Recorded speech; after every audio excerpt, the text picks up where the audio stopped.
里边的人，给我滚出来！大人，这几个来头可是不小啊！这家里边，不是国公就是王侯。勋将子弟啊，勋贵子弟吧？想必也有将门之后吧？这也对，哎，但是在这大庭广众之下，咱不好动手啊。这几个啊，不敢出来，我都给您记住。不如咱回头啊，私底下再一个个的打他们的黑棍啊，只要不露脸，到时候想怎么打就怎么打。有道理。不过今儿啊，我还就想露个脸。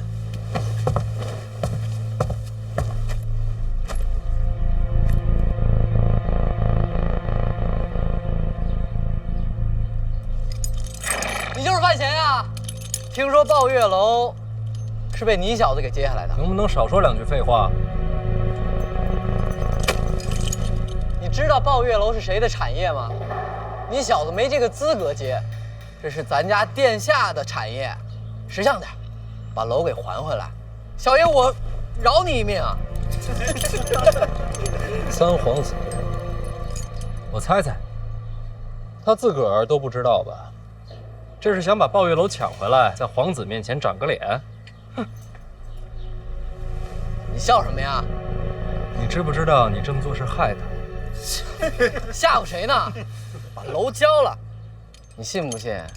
你不交这楼，小爷我今天就能让你死。不信？真不信小爷敢在这儿杀人呀？哟，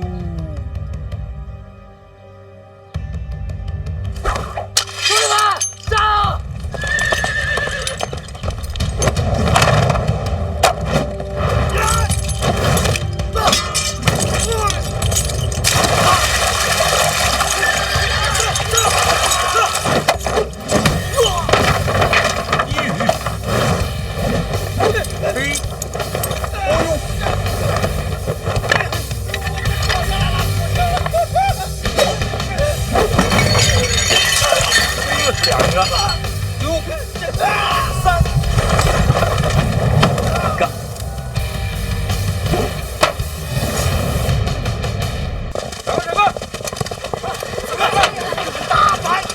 大人，属下来迟。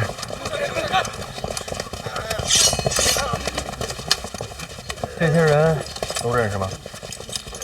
认识啊，这些个家中长辈都是朝中。您确定你认识？属下眼花了。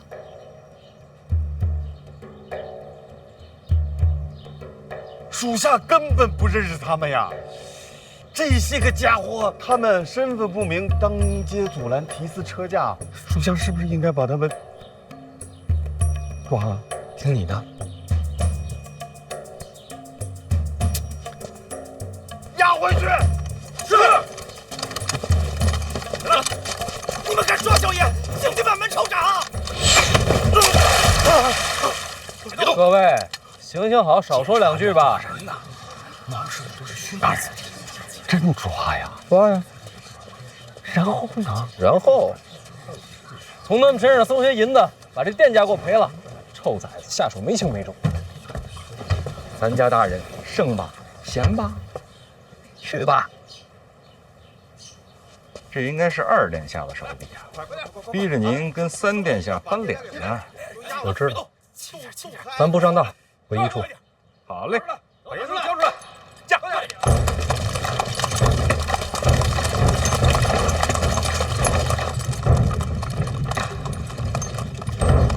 王启年，哎，三位大人，不去一处了，进宫。不是大人，咱不是说咱们不上当吗？退一步越想越气，忍不了。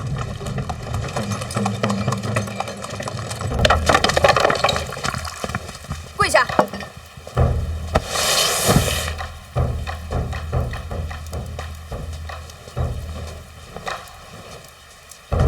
你是抱月楼东家？范思哲才是大东家。哦，那就是有你了。范思哲说赚钱。范思哲说让你吃屎，你吃不吃？范思哲这倒不至于啊。你怎么还替孩子说话呢？哪儿帮了？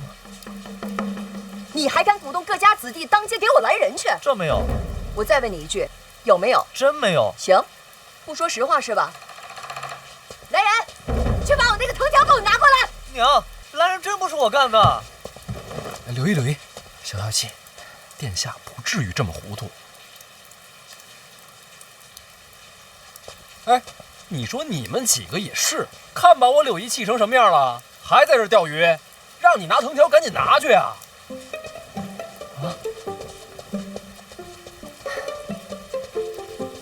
我让你不说实话，你说不说啊？疼，不说是吧？哎呦，说不说？娘，说不说？哎说不说？娘，别打！臭小子，整天柳姨消消气，看你还跑不跑？跑不跑？让你跑，让你跑！打死你！柳姨歇一歇。臭小子，我叫你不听话。柳姨，喝口茶吧。真不是我，娘。臭小子！哎呦，别打！你先等会儿，等我打完他的。下雨天打孩子，闲着也是闲着。说不说？娘，我真没有。柳姨，说不您要说实话？不还是钓会儿鱼吧，下人们都看着呢。我管他上人下人的，钓鱼是解闷儿，我抽他也是解闷儿。说不说？还说没有？还说没有？真没有啊！哎呦，臭小子！别打了，娘！哎呦，这孩子嘴真硬。消消气啊！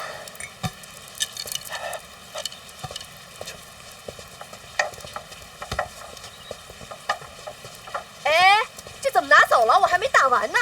哎，刘毅，我觉得那群混小子拦路的事儿，他是真的不知道。我真不知道。这就是有人借机使坏，想让我和柳姨不痛快。以后少往宫外跑，听见没有？哦，贤儿，以后啊，你帮我多照应着。要论亲戚，这孩子还得叫你一声大表哥。柳姨别这么说，殿下是皇子，皇子也得认亲讲理啊。叫人。大表哥，孩子瞧着真喜庆。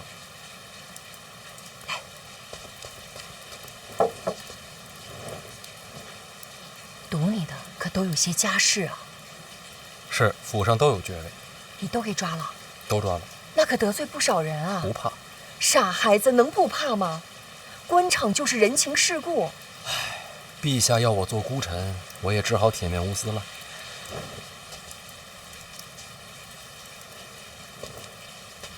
别出去瞎传话，听见没有？不敢。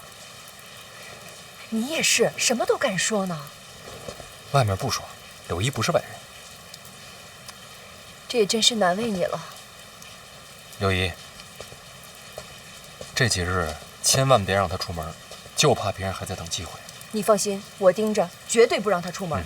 那我走了。哎，不急，再多说一句啊，毕竟你是这孩子大表哥，还沾着亲呢。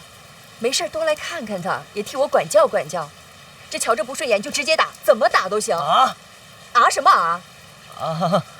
我意思，表哥你以后常来啊。行了，打也打了，教训也记住了，起来吧。起来吧。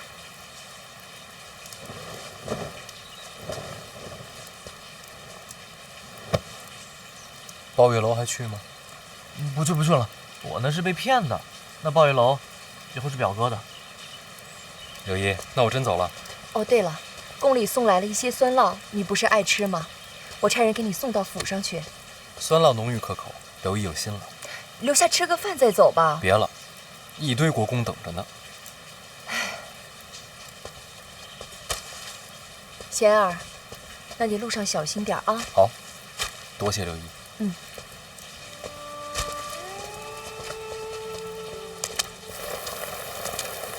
贤儿，慢点啊。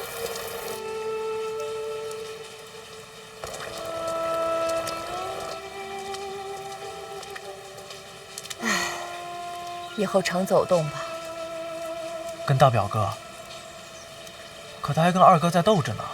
老二都禁足了。我跟你说，往后你能不能求个安稳，或许就看你这个大表哥的了。这次抱月楼的事儿，就是有人故意给你挖坑。这皇宫大内险过深渊绝境，其实娘不希望你留在京都的，你能明白吗？娘，我明白。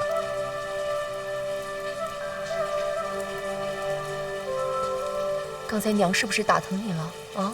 疼不疼？不疼，不疼。不疼。这不疼哪能记得住啊？来人，赶紧给我来人，把那个藤条给我拿过来，快点儿！听见没有？把我的藤条拿过来，快点儿！臭小子，你赶紧给我滚回来！我告诉你，我今天一定打到你记住，听见没有？回来！方公子，方公子，陛下口谕。这么巧，我刚准备走，陛下什么吩咐？陛下有旨，春闱将至，范闲兼任4品居中郎。此次春闱监督胡明抄录。恭喜小范大人，这一届学子该称呼大人一句作诗。居中郎，这官名有点意思，陛下先取的？哪能啊？居中郎自古便有。那侯公公觉得这朝堂之中，我该居中吗？老奴哪懂这些呀？居不居中，不都得靠着陛下吗？多谢侯公公提醒。哎呦，严重了，哪招提醒啊？随便乱说。哎呀，您看我这也没带些碎银。哎呦，您可别开这个玩笑，不合适。再说我也不敢啊，是吧？口谕传到了，我回去伺候着了。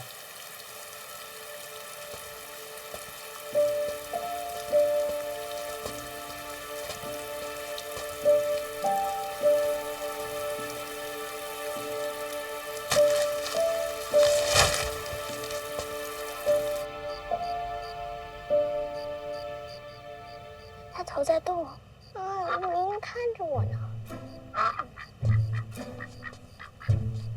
哥，你回来啦！少爷，哎呀，不用跟我行礼。哎，回头跟你娘说一声，明天菜做的清淡点啊。好的，少爷。怎么来我这儿了？是不是下不去手啊？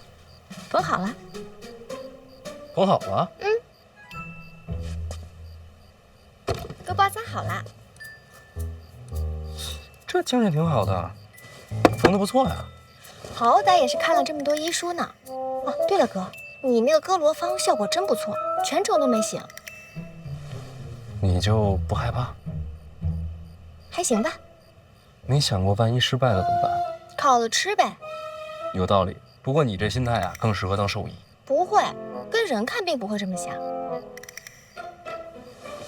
若若，学医啊，不光是胆大，还得心细手稳。我该怎么做？哎，捏着，放平，抬高。你头发里藏了这么多针，这不显得发量多吗？有道理。别什么都有道理。稳住，不许让它掉下来。然后呢？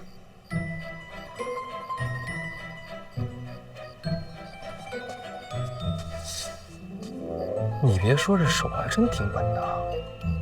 然后就是学会在运动中保持平衡。首先呢，就得走起来。练到后来啊，不管是正着走、倒着走、前后左右、东南西北，哪怕是蒙上眼睛，它都不能掉。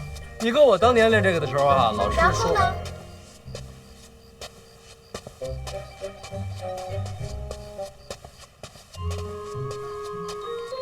你是第一次练这个？对呀。手这么稳吗？是不是很有行医的天赋？算是吧。哥以前也练过，练过。也跟我一样可以挑着针走来走去？差不多吧。那个若，这不用练了。我跟你说啊，这个啊，这只是第一步，一些皮毛、最微不足道的雕虫小技。学医呢，还是得多读医书，五脏六腑的位置啊，人体穴位啊，都得记牢。然后呢，就是找一个水果，水果？对，拿着水果，不停地割开再缝上，割开再缝上，不停地练习，不光练手稳，也练心细。我记着了。现在要练吗？不急于这一时，咱们今天先到这儿。那我先走啦。哦，哥，我差点又智商盆地了。啊？嫂子要找你。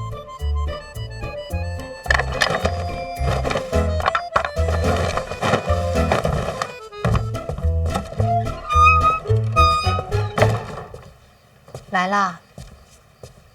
你猜到我会晚上来？范大人，你来我这儿，晚上比白天多。你这话说的，显得我不像好人啊。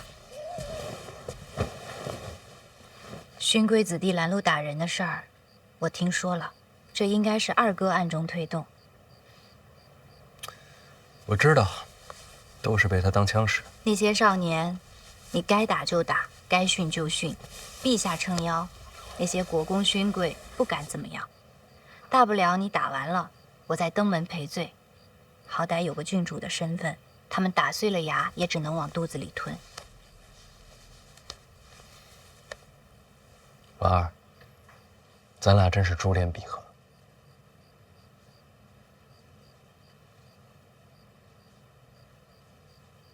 兰人事件瞧着凶险，其实对你没有什么影响。若是二哥真想报复，手段绝非如此浅显。所以你觉得这只是表面的报复，让你安心，觉得他计穷于此。而真正的杀招，暗藏其后。春闱监考才是真正的大事儿。我记得上一次提到这件事儿的，也是他。若二哥真有为你而设的阴谋，春闱就是最好的舞台。你我天生就应该是夫妻。啊？所思所想如出一辙，这不是天生的姻缘是什么？你也是这么想的？春闱之后就是大婚，大婚之后我掌管那股财权。要想阻拦我，就只有春闱了。你有应对了？早就准备好了，就等李承泽落子。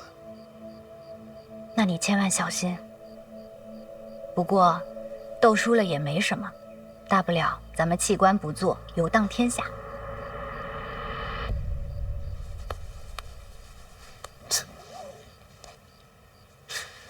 反正有你就行。别动手动脚的，绣坏了。那话说回来，我这看了半天了，你绣了个什么呀？鸳鸯戏水。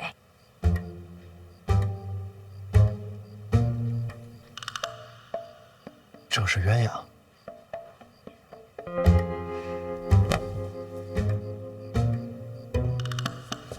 其实真的挺好的，挺好的。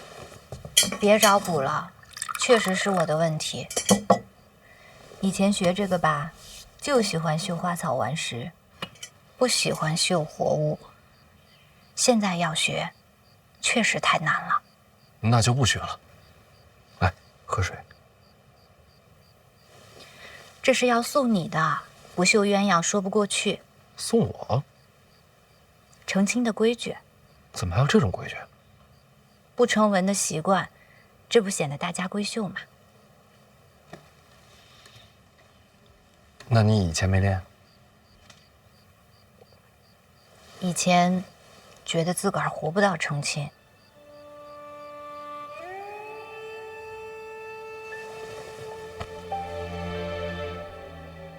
快了，春闱忙完就该成亲了。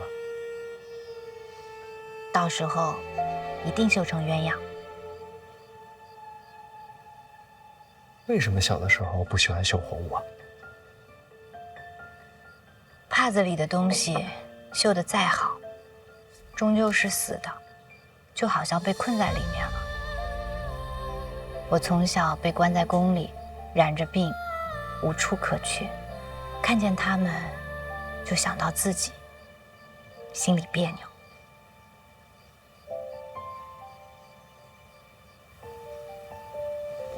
没事啦，现在有你啦。其实我都没有离开过京都。成亲之后，我带你去看。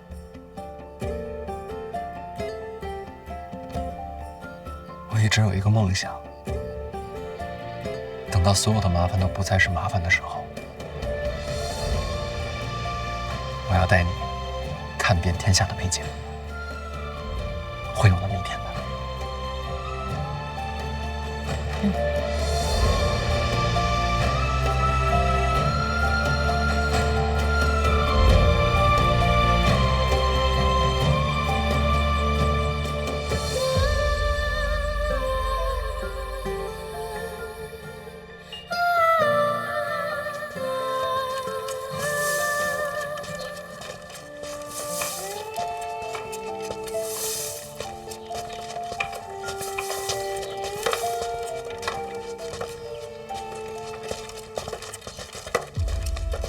掌柜的，有空房了吗？我昨天来时客满，小二说让我今天一早过来碰碰运气。您稍等。史公子啊，正是史产力。您运气可真好，刚有客人离开，正好空下一处四人合住。哦，不瞒公子，春闱就在眼前，现在在京都城内想找个住处，那可真不容易。四人合住虽是喧闹些，但房钱可便宜多了。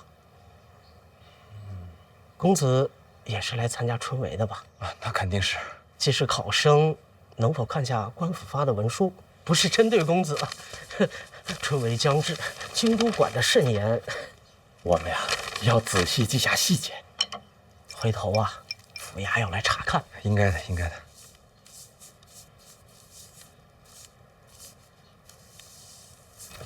掌柜啊，有没有更便宜的？还要便宜啊？不跟人住也行。不跟人，没有这种房间。那有没有，比如说，你给我钱的那种？啊，掌柜别误会，我是说，我可以替您打扫院落，又或是端茶倒水，这工钱抵了这房钱。抱歉，石公子，小店人手够了。我先说说这个，当年乡试，他排在我后面很远，哪知道会试的时候啊，他就一举成名。石公子是不是有些拮据？不瞒掌柜，春闱啊，太费钱了。那倒是有一条门路。掌柜请讲。有一位大人主持本次春闱，石公子若是能找到他，或许能帮你一把。主持春闱是哪位大人？范大人，别来无恙啊！听闻范大人适才经世，别人都是惊讶，可在下不这么认为。从见到范大人的第一眼起，我就知道范大人的才华绝非凡俗可比。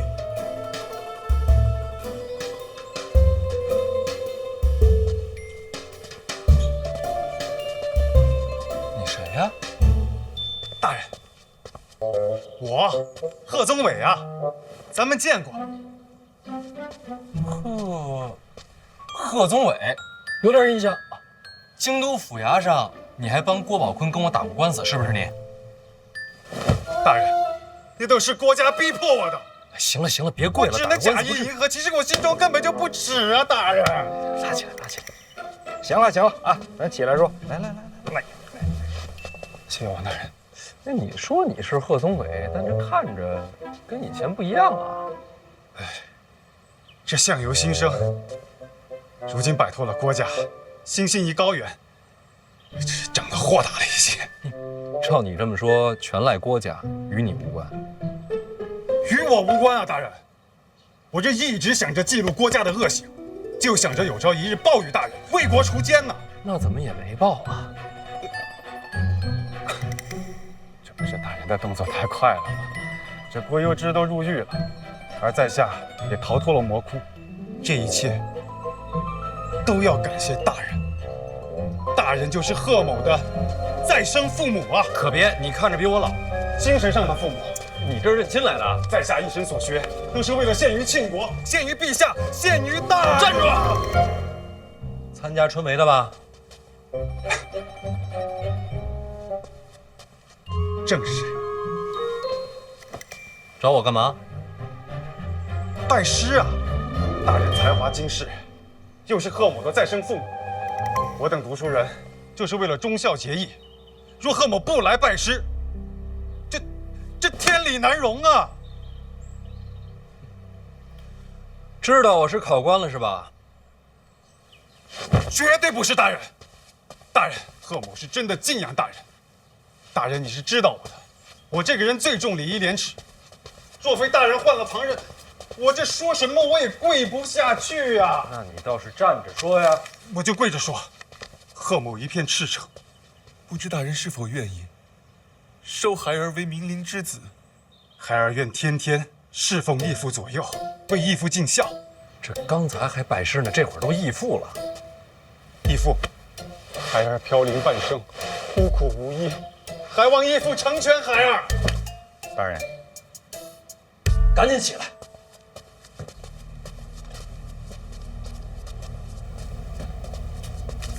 大人，一处刚送过来的密报，您还记得史家镇吗？当然记得，全镇被灭口那个。现在有活口了。石产地。史家镇被烧之前，他就来进京赶考了，所以他是整个史家镇唯一留下来的活口。昨天到了京都，按规矩呢，学子入住客栈需要核实身份。邓子岳得着信儿，立刻就递过来。唯一的活口。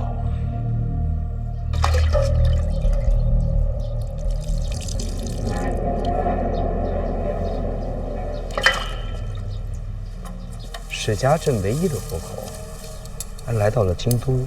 人住在京都客栈。殿下，我去一趟。你去干嘛？杀个学子，探囊取物一番。杀学子干嘛？不灭口吗？我跟你说过了，史家镇那把火不是我放的。可这终究是史家镇活口，范闲还盯着您当年跟北齐往来的事儿。那更不能杀了。你都知道了，监察院能不知道吗？就让他去查。其实我也想知道那把火到底是谁放的。人在哪儿？同福客栈。一处啊，已经悄悄地把那儿给围了，以防别人暗中动手。邓子岳做事还是仔细。等会儿，什么客栈？同福客栈呢？掌柜的贵姓啊？同福客栈，姓童吧？男的还是女的？男的吧。大人要想要个女的，我也可以给您想办法弄。边儿去，我什么都不想要。你可以走了。义父，闭嘴！读书人该有风骨。孩儿我趋炎附势，蝇营狗苟。贺宗纬，今日我不打你出去，就已经算是心软了。读书人不能做狗，也不该做狗。孩儿是真的敬仰你。滚！哎，孩儿先行告退。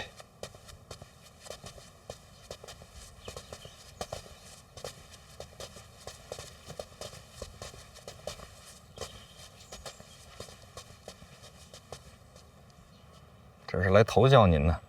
我还是要脸的，这样的人我可不敢收。但愿天下读书人不都是这般货色。这般货色呀，也是少见的。少年人总是昂扬的多。但愿吧。老王，咱们一会儿去一趟同福客栈，啊，见一见那位唯一的活口。史家镇上上下下无数冤魂，能否沉冤得雪，就看他了。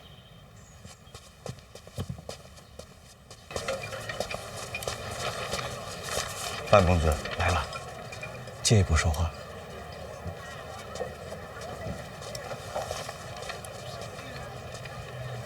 大人，石产令住上？正是，住的4人间，同屋还有3位考生，这是姓名。杨万里、程嘉林、侯继常，家事正在核查，很快就会有结果。还有大人，这是石产力入驻客栈以来一言一行的详尽记录，请过目。这都查了，未雨绸缪嘛，万一大人用得上。还喝酒了？与3位考生相谈甚欢，喝了几杯，酒量倒是一般。这会儿人不在客栈？是，人正在考院。离考试还有那么多天，这会儿去考院做什么？在砌墙。砌墙？用点心啊！来，轻拿轻放。慢点，好嘞，好嘞。后片行，别碰坏了啊！慢点啊！大人请看，这些都是参加今年春闱的考生。那边过来2个。他们这干嘛呢？帮礼部翻修考院。翻修考院？那不是工匠的活吗？怎么让学子干？是。礼部尚书郭征郭大人提议的，说是学子众多，家境不好，京都物价甚高，贫寒学子活得艰难。所以说这工钱与其让工匠赚，不如让学子赚。正是，自愿参加，既可以提前感受考院的堂皇气象，又可以挣些银两维持生计。那这么看来，这位尚书还蛮体恤民情的。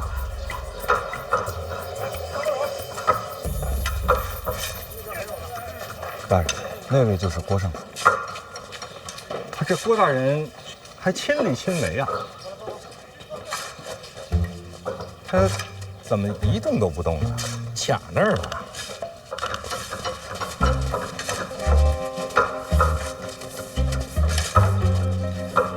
这儿有一个画室。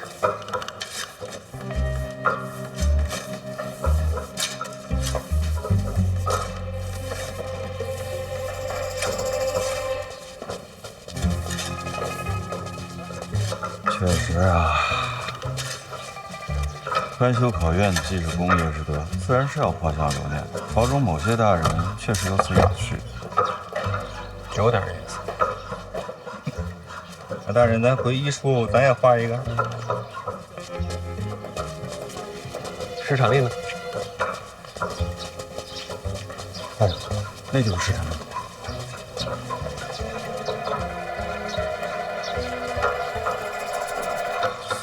他这也是画家吗？这没看着有画师啊。部位倒是不严，部位自然护的是尚书大人，没人在乎这些学子。这边再过来2个人，大家都小心点啊！好，谢谢了。师兄，阁下是？师兄把我忘了，咱们见过的呀。咱们见过吗？师兄是不是住在同福客栈？那倒是，4人同住，没错。家在边境，史家镇。你怎么都知道啊？你跟我说的呀。我跟你说过啊。那天醉酒，咱们聊过几句。啊。那晚有邢台吗？在茅房的时候。那晚我喝多了，没记事儿。师兄这是手头拮据啊，确实不太富裕，同病相怜啊。侯继常，兄台是姓甚名？师兄啊，这位是师兄朋友啊，都住在同福客栈，之前见过一面。师兄，你不介绍一下？这位是我同屋的侯兄，侯继常。侯兄好，在下姓范。范兄好，同住一家客栈便是缘分。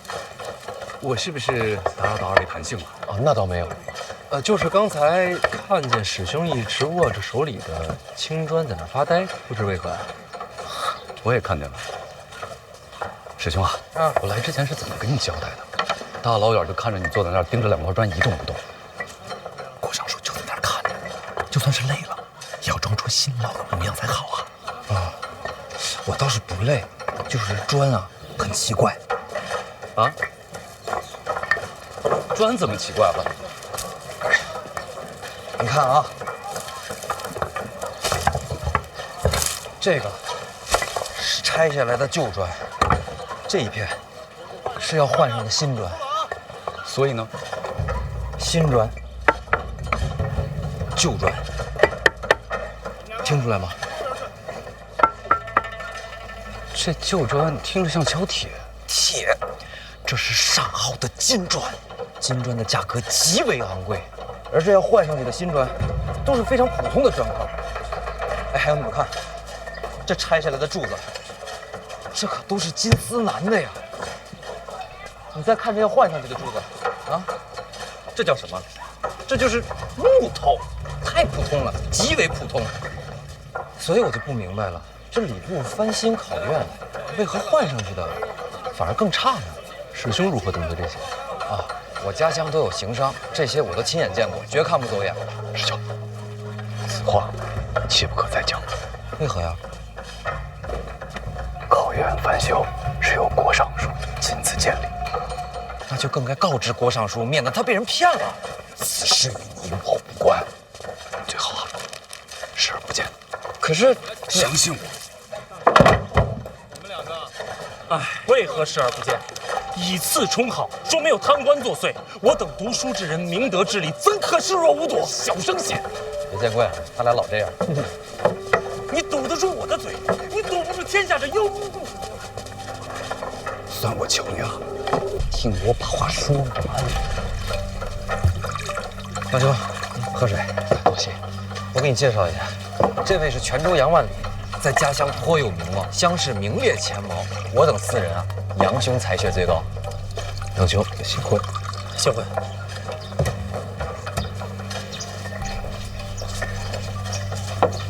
我这就去接。少读些书吧。就算是告发，我们的话谁会听啊？听说小范大人，现在你认识小范大人吗？我可以认识。郭尚书认识小范大人吗？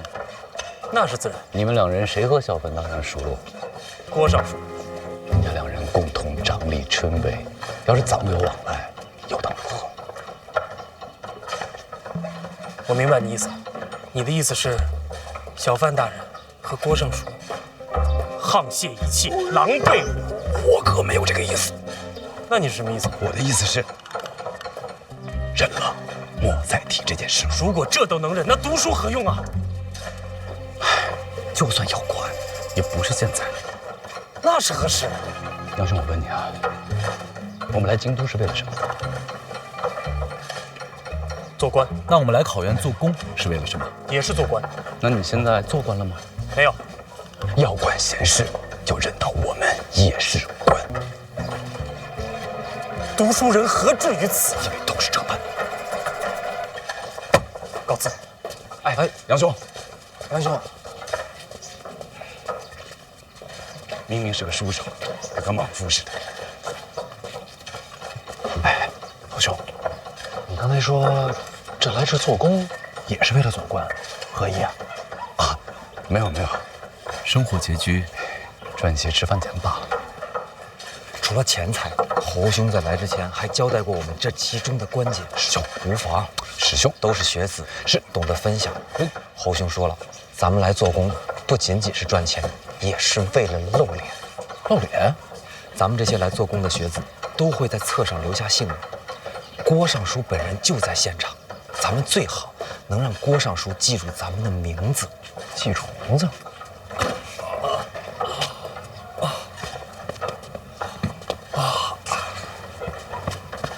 范兄，你看，这么多考试的学子，若能被记住名字，就等于留下了印象。到时候看我们的考卷，说不定就能多看一眼。还是侯兄想的长远。如若不然，我们这些人哪有机会上榜啊？春闱考的不是才学吗？才学没有用，我们身份低微。这跟身份有何关系？范兄有所不知啊，每年春闱有多少学子？怕是成千上万吧。可是每科取的人就只有那些，皆将满室传言，朝荣大员调解，宫中定几个，太学再选几个，然后再选些名士，剩下的还有多少可选的？这还没考呢就选人了？那些有钱有背景的，先拜山里，以作头效。将来都是同僚，那些大人物自然要提拔自家门生。那有什么用啊？到了考场上，不还是拼才学吗？有人关照，胜过文思泉涌。依你所言，这科举春闱，不就是给朝中的高官挑狗吗？杨兄慎言呐，小心身家性命啊！杨宁女士啊，听我就好，别惹祸上身。考前内定，考场如过场，这不就是舞弊吗？本来就是。小声些。可我也在想，若真如此，为何无人告发呀？告谁啊？那唐章的，不也是个官吗？那公平在哪里？什么东西？公平啊！哪有这种东西？若没了公平，这春闱不就是场笑话？也许等我们金榜题名，就能改变这一切了吧。程嘉林呢？啊，问乔史料呢？我叮嘱过他了，不要乱说话。这想想啊，是真没意思。干活去了。师兄，谨言慎行。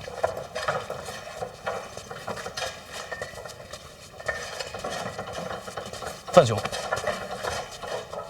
帮个忙呀。侯队长，哎，这也太厉害了，一个人搬了这么多趟。应该的，应该的，辛苦了。你这么歇会儿，一上午看你没喝水了。哎呀，没事没事，好，应该的啊。不用吗？我再帮你多搬几趟。好了，哎，好了，好了，好了，要不要？不用了，够了。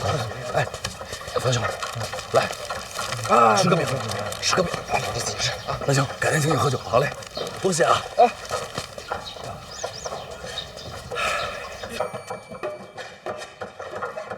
小范大人，郭尚书认得我。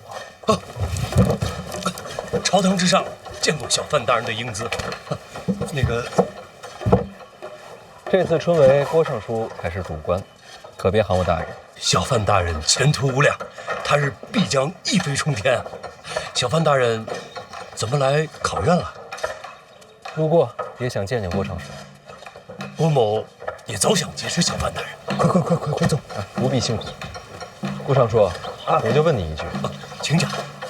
这考院翻修，石料砖块以次充好的事儿，你知道吗？也不是太次，也都经久耐用。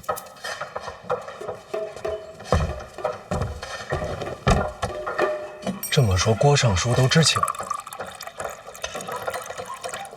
要说不知道，岂不是儿笑话？这翻修考院，户部可拨了银子。那肯定的，户部不拨银子，谁敢动工啊？经郭尚书这么经久耐用一番，还能剩下多少？应该还有些结余。那些拆下来的金砖和金丝楠也都不便宜。拆下来的砖木都在礼部的库房，结余的银两也都记在账册。郭某知道小范大人有凌云之志，立志要惩贪除奸，郭某是赞不绝口，绝不可能明知故犯。这次重修考院，没有1钱银子进到郭某的口袋，郭某问心无愧。小范大人如若不信，便可细查，咱们礼部配合到底。钱在账册，都在，砖木在库房，绝无缺失。那我就不明白了，郭尚书这么做了，图什么呀？郭某既然身为礼部尚书，自然不能尸位素餐。咱们为官之人，就应该多做一些实事。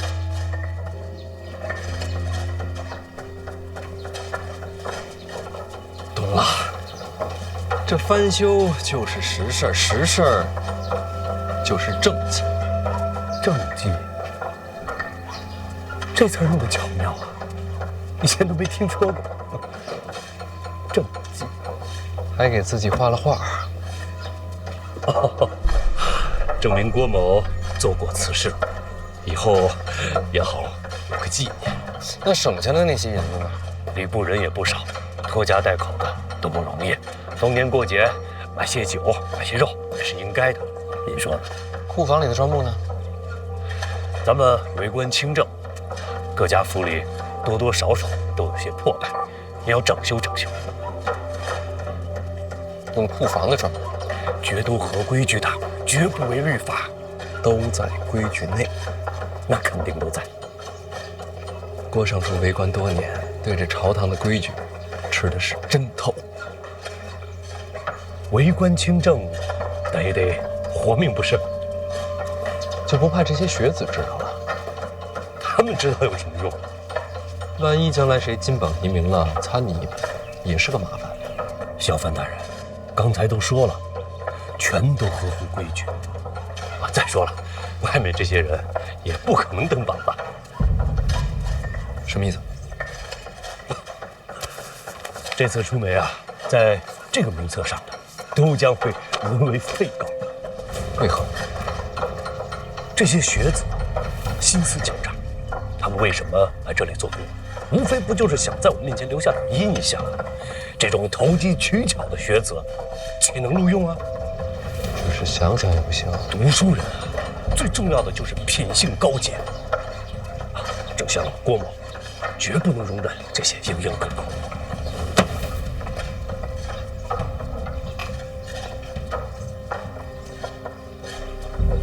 若非门外的学子有大人的恐吓，只是想给这些学子留条活路。小范大人，品性最重要。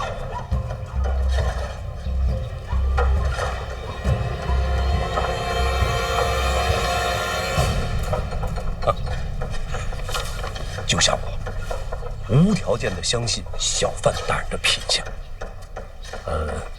您想做什么？我没意见，按你的来。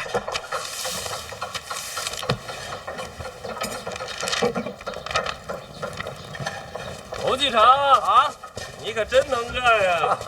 是啊，侯继常，你也太卖力了吧！应该的，应该的。怎么那么厉害呀，侯继常？这来来回回好几千趟了吧？真厉害呀，侯继常！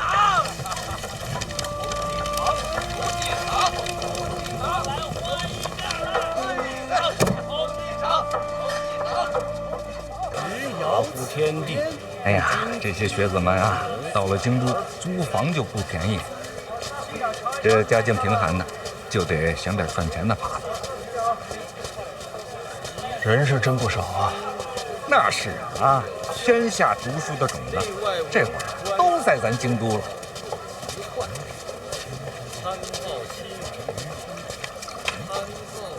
这菜真新鲜啊！来来，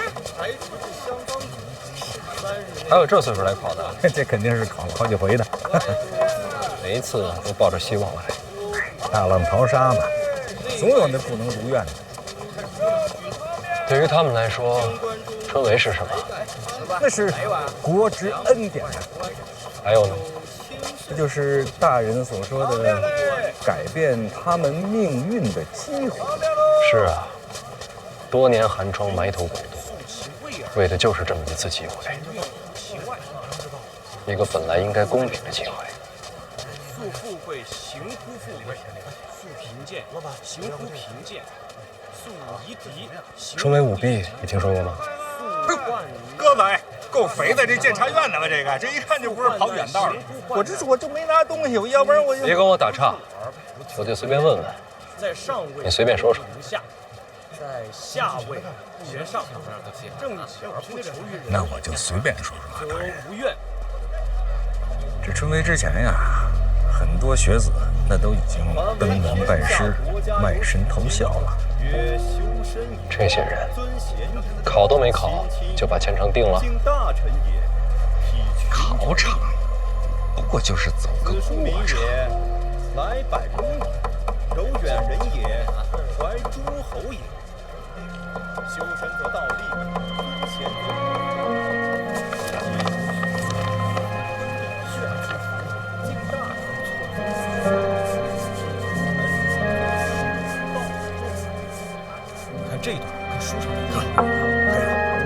这一段。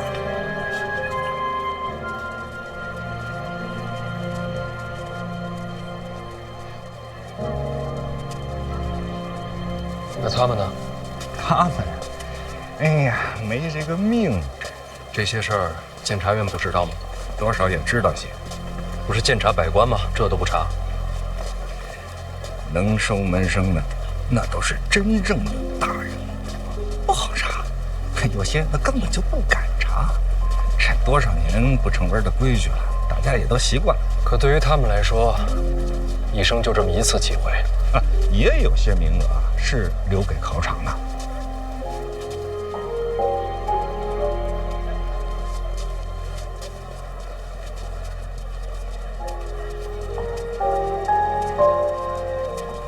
这不公平。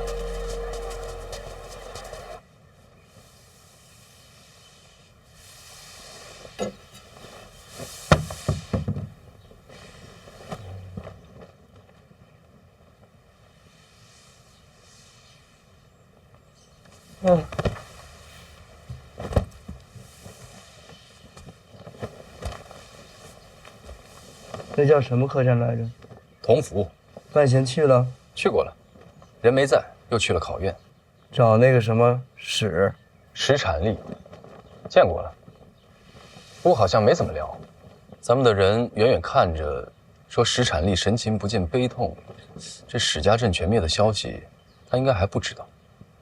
什么都没告诉他，那去干什么呀？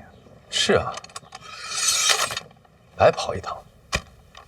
也不知道这范闲到底在想什么。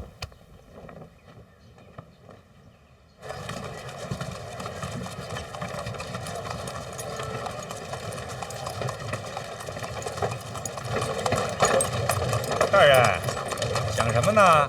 其实也没想什么，没几天就是春闱了。这个时候知道家乡没了，史产力还怎么考啊？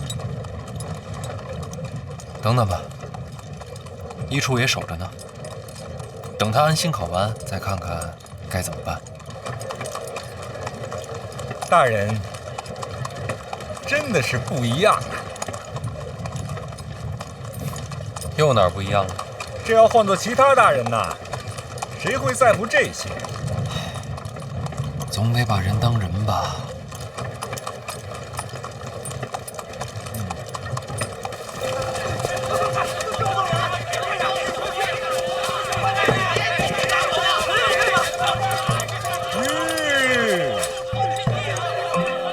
到家了吗？一会儿下来看看吧。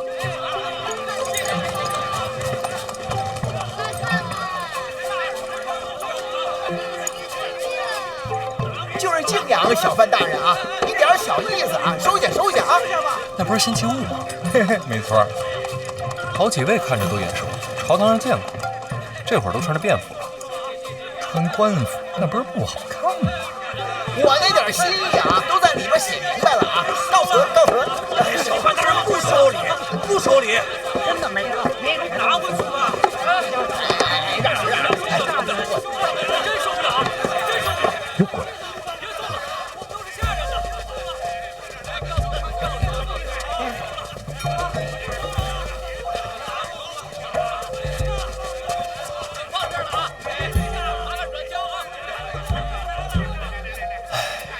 这都是为了春闱呀，可不是吗？走吧，绕后面。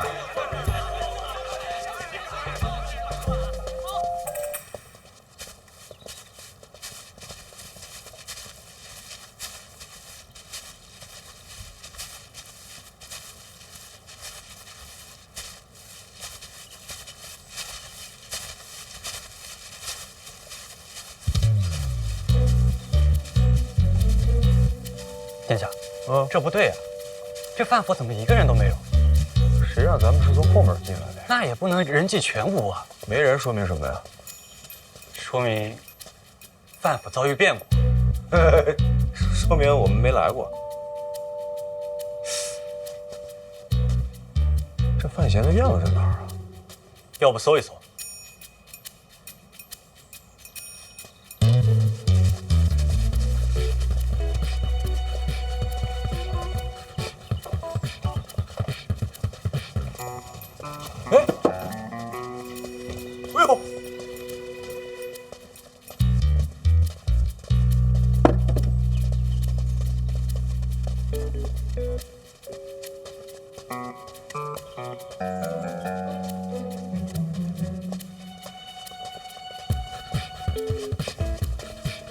放这儿吧。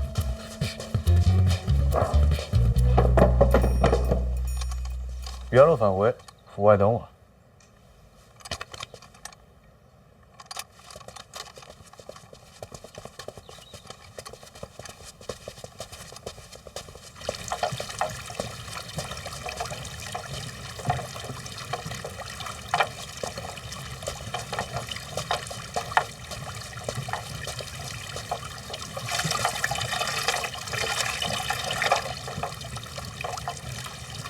嘿嘿，哎呦，这转起来了！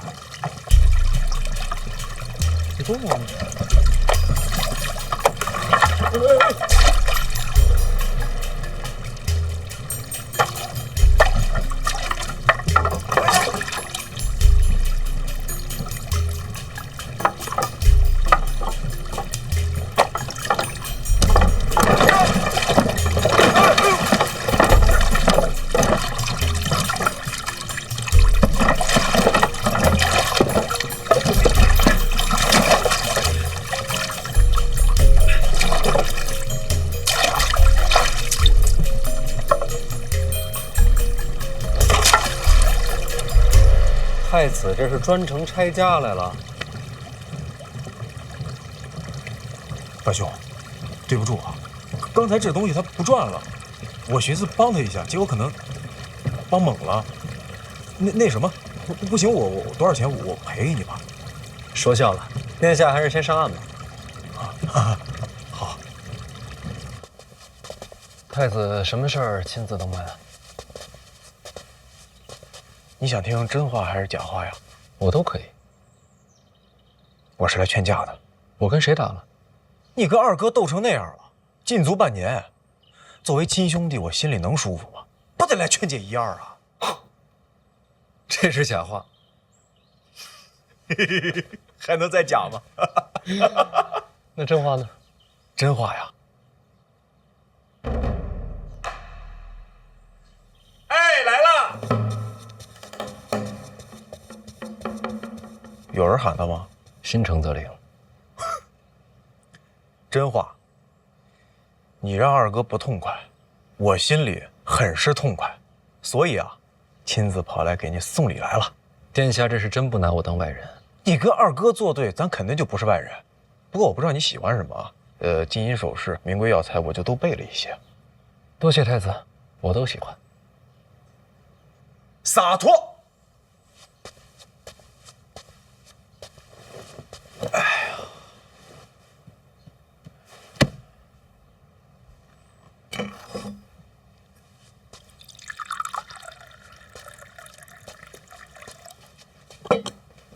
太子殿下不是专门来送礼的吧？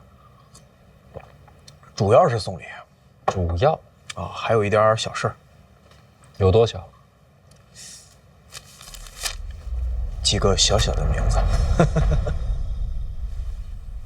那春闱使胡明、超路是由你监督的吧？到时候这几个名字帮我扫一眼。殿下是想要我做什么？什么都不用做呀，抄录的时候什么都不用做就足够了。也没什么别的事儿了，我先走了啊。本来啊，这都是我下边人过来送的，后来我一想，咱是自己人，我也想你了，就亲自过来了，也显得用心。殿下真是用心了。哎，史家镇有活口啊，这都听说了。这事儿跟二哥走私有关系，我自然惦记在心里。后来怎么样了？那人是个考生，暂时没说，想等着先让他考完。按你说的办，我先走了。哎，莫送，我能找出去，反着箭头走就好了嘛。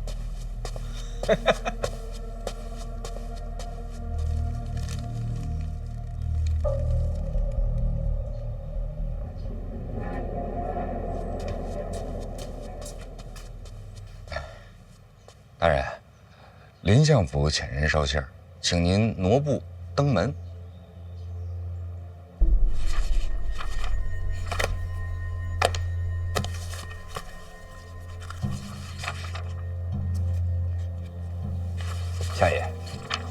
您瞧瞧这个可以吧？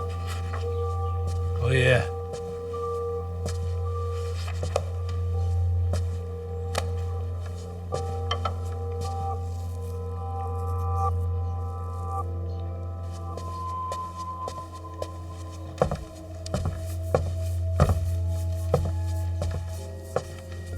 师伯，不必拘礼。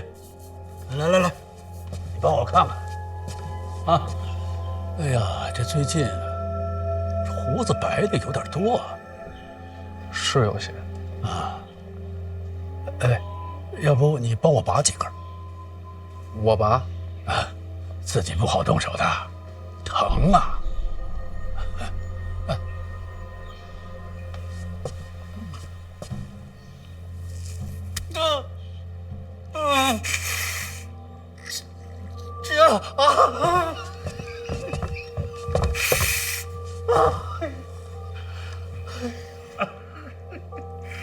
来，再拔，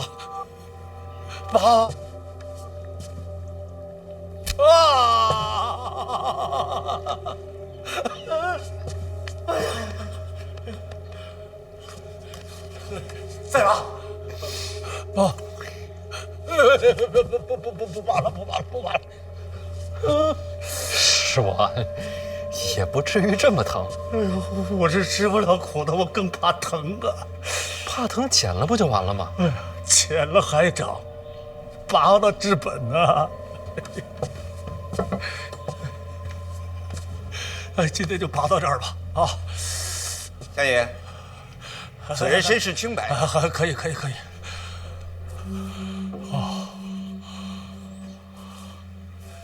范闲，你看我这胡子还算齐整吧？精致。这做官啊，跟做人一样，细节处要留心，最要紧的是不露破绽。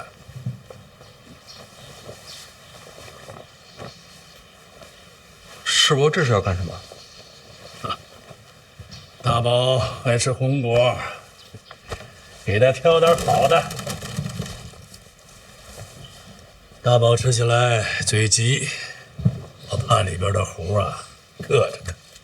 小范大人，下人做这个，相爷啊总是信不过呀。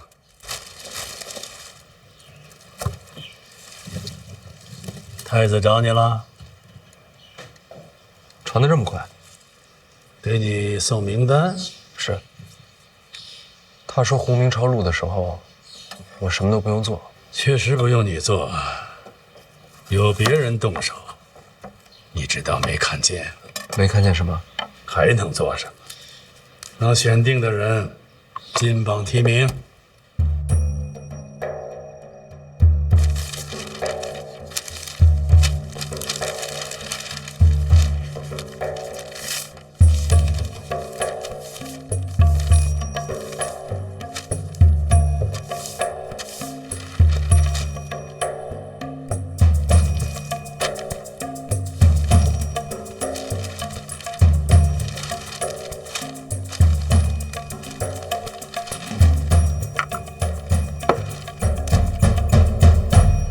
胡明抄录的时候，就把人选出来。选中的人必定上榜。那要是文章不好呢，就没有人质疑吗？总会有办法的。所以你这个位子极为关键。你可知道，各部百官、皇亲国戚有多少名单要送到你手上？知道啊。这些天啊，都是来送礼的，没一个留名字，每个礼盒后面都带着纸条。那些都不入流，有分量的都在这儿呢。怎么在您这儿？我拦下了，让袁先生帮你筛选了一档，名字精简了不少，你记住这些就够了。